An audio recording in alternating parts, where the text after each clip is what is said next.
Most people think waking up refreshed means sleeping longer. But what if that's only half the truth? What if you could sleep less and still wake up feeling fresh, focused, and ready to work? Today I'm going to share a few life-changing habits for students that help you sleep smarter, protect your energy, and improve focus naturally. Here's something most students don't realize.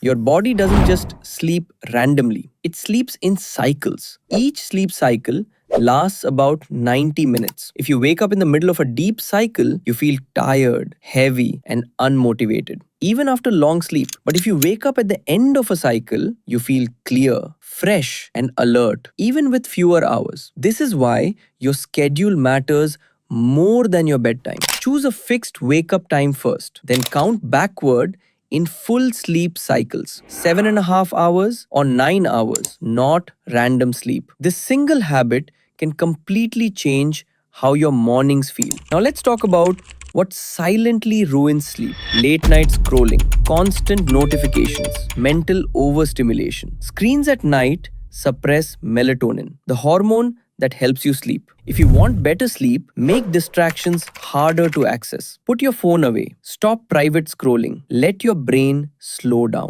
Your brain needs a signal that the day is ending. A clean room, light stretching, quiet reflection. These small habits tell your nervous system it's safe to rest. When nights are calm, sleep comes faster, and your morning is just as important. Get sunlight early, drink water, move your body lightly. These actions reset your internal clock and raise energy naturally. When energy is high, discipline becomes easier. Most students don't fail because they're lazy. They fail because small habits slowly drain focus, energy, and confidence. Fix your sleep, your routine, and your environment, and everything else improves naturally. If you want to understand one habit that silently destroys focus and motivation, check out the previous video on your screen. Subscribe to Minimal Wins. Small habits, real results.